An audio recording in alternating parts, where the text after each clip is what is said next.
It's me, Traiton Fox, voice of a generation, birther of many. No, I can't say birth. Okay.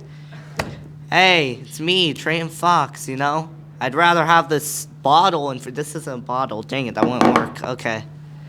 Uh, hey, it's me, Traiton Fox, voice of a generation, the fruit of many loins. I'm here in my office. This is my office that I got for being such a talented TV West producer. And, two fools, two plebeians have been gifted the ability to interview me. So I'm going to answer some of their moronic questions. I'm truly superior. And I better not see anyone making any jokes or any clever comments in the video. I'm going to be mad. I am not subject to mockery, all right? We'll have to do that a couple more times. But yeah, just ask questions. We're just going off, whatever. When did you start doing TV West? Well, I'm a southern boy myself, and I don't know how y'all do it here in the big city, but I think you'll come to find down south we tend to do things a little differently.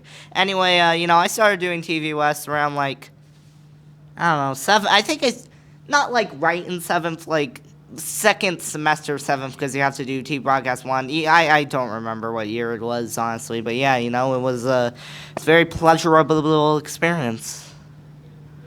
What's the best TV West segment you've ever done? You know what, what's the best segment I've ever done? Well, obviously, I'm such a high IQ intellectual, I've created so much beautiful art over the years. Remember that sitcom segment? Great. But, my favorite has to be a Thanksgiving segment. It was really just beautiful. I love the Thanksgiving season. I love the turkey. I love the giblets. I love the mashed potatoes. It's beautiful. Other than that, just trying to think of other brilliant, things I've created.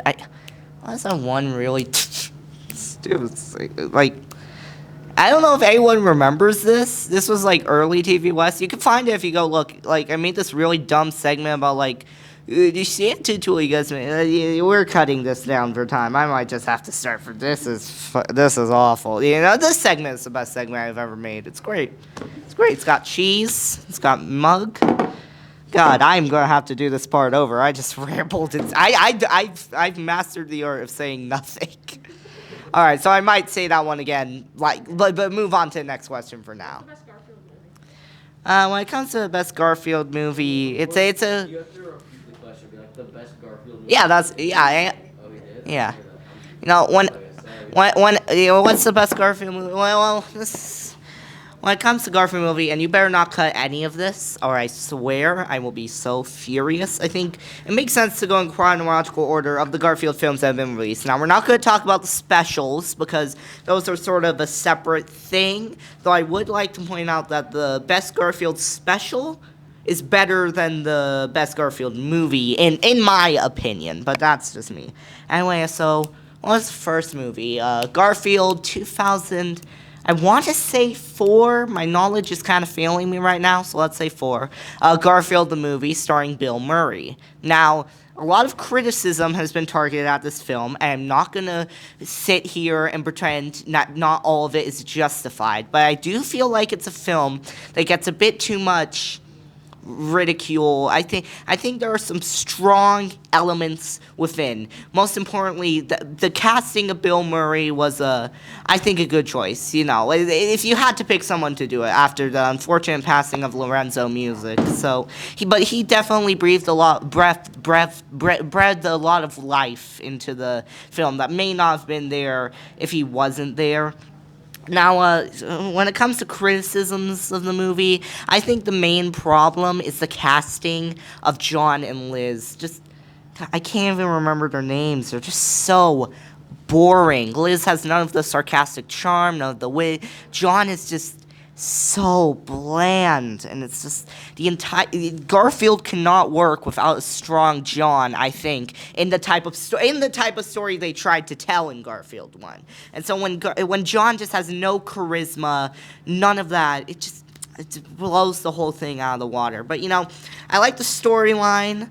I like some of the jokes. I like when they dance to the Black Eyed Peas. I laughed and lolled for several minutes. It's not a perfect film, and maybe I'm just nostalgia blind. Maybe I'm just a consumer soy boy. But I don't know. I have a soft spot for it. Anyway, moving on. I don't know if this was next in the timeline, but it's next from the previous one. Garfield: A Tale of Two Kitties. There was a time in my life where I was very cruel when it came to this film. I didn't really give it the time of day. But, I think I've kind of come around on it. Is it perfect? No, but it's fine. It's fine. It's got some good casting. That one British guy whose name I can't remember. It's fine. It's fine. It's not a perfect or great. I think it's not as good as Garfield 1, in my opinion, but that's probably just a nostalgia bias. I still think it's a good film. I just don't think it really captures the Garfield essence perfectly. It's not what I would have done as a sequel, and as we all know, I am way smarterer than any Hollywood producer, so, anyway. Moving on. I don't have much to say about Garfield 2. I'm sorry. Garfield Gets Real. I can't remember the year on this one. It was sometime in the early 2000s, I think. But was it after Garfield 2? It doesn't matter. Anyway, Garfield Gets Real. I like Garfield Gets Real, and I like the CGI direct-to-DVD trilogy. I do not think it gets the respect it deserves. It's a bit of a separate continuity for most Garfield projects, It's in this world where basically Garfield is a comic strip character. Garfield is not Garfield the cat. Garfield is an actor who basically plays Garfield the cat for continued purposes in the comic strip universe. And the story centers around Garfield getting bored. He feels like the material, the humor of the strip has sort of gone downhill. He wants out. He wants to experience the real world. And so he goes out there, he escapes, and I think it's a fun movie. There are some problems with it, though. One problem I have is, because it's all CGI animated, it kind of makes the distinction between the real world and the comic strip world a bit less meaningful, because they all just kind of look the same. And the animation, it's not bad. It's just, it's limited technology. It was a different time. But I like the cast of characters that this movie sets up. I like that it makes its sort of own original comic strip characters, has a mix of some cameos. I like the new characters it brings to the table. In terms of general story, I think it works for the Garfield character. Because this isn't really the same Garfield, though, so it's kind of hard to tell. I enjoy the film. I think it's an enjoyable film. I'd recommend it. All right, Garfield's Fun Fest, in my personal opinion, is probably maybe not my favorite, and I don't know. I think it's the best Garfield film adaptation, if we're talking feature length. It's a bit of its own thing, The plot is, just trying to remember the plot. So basically, there's this comedy contest going on, and every year Garfield wins the comedy contest, and he does it with Arlene, but then Arlene doesn't want to do it, and then there's this, suave new comic strip character. I'm just realizing right now that explaining this plot does not make it sound like a good movie. But, just watch it. I don't know how to explain it. I think it's a charming story. I think it's a fun story for Garfield to go on. I like how it sort of ties into the whole comedy aspect of his character. I don't know how to explain why I like this movie. It's just good. Garfield's Pet Force. There was a time where I was really pessimistic towards this movie, but it's grown on me. As we all know, Garfield's Pet Force used to be this series of I believe it was chapter books, basically written by Jim Davis, where it's like, what if Garfield, they went to an alternate dimension and they became superheroes? And he made a film adaptation, but they didn't. Here's what they did interesting. They sort of had the comic strip universe, and then within the comic strip universe exists a separate, disconnected comic universe where those superhero alternatives to the Garfield characters, they sort of bleed into the comic strip universe, which is already separate from the main universe that humans occupy in the film. Basically, all havoc wreaks out, and Garfield has to save the day. And, some people have criticized these movies, and I think this sort of applies to all Garfield movies. Like, having Garfield go on these grand quests doesn't really fit the character. On one hand, I kind of agree with that. Like, I don't think the plot of a Garfield movie should be anything big. But on the other hand, the Garfield show and the Garfield friends have had Garfield accomplish noble tasks, noble goals, and go on maybe more fantastical adventures. I think it can work, but it needs to be handled a bit delicately. It's a whole thing. But yeah,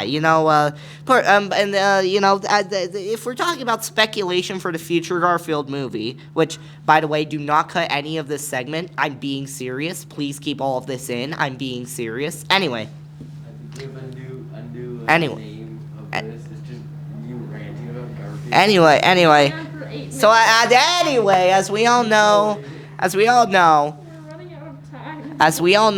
what time is it? Okay, shut up. Anyway, as we all know, Viacom bought Garfield. Lots of new Garfield projects are in motion. One Garfield project that's been going on for a long time that's been working on is the new CGI Garfield movie directed by Mark Dindale, who directed The Emperor's New Groove, Chicken Little, 2 films I consider very good. And I considered myself comfortable with what he would do with the Garfield character, but and I think the casting is out. Let's talk about the casting. Chris Pratt as Garfield it doesn't work. The only reason I believe Garfield the movie's casting worked is because Bill Murray was already a comedian. He was already a sarcastic type, but Chris Pratt, he has no personality. This is kind of like the inverse, where it's like John's casting was really boring in the original Garfield movie, and now Garfield's casting is really boring. So I hope for John to get a really dynamic personality, because I feel like if we can at least get a good John, the movie can still perform well. But I feel like casting Chris Pratt, of all people, is honestly just a sign of how these globalist Marxist elites are just treating these properties, and I don't like it. But I'm still hopeful for the film. The casting may not be perfect, but I guess we're just gonna have to wait and see. So, that's what I have to say about the current Garfield speculation. It was perfect. Thank it you. was perfect. We don't need any other questions.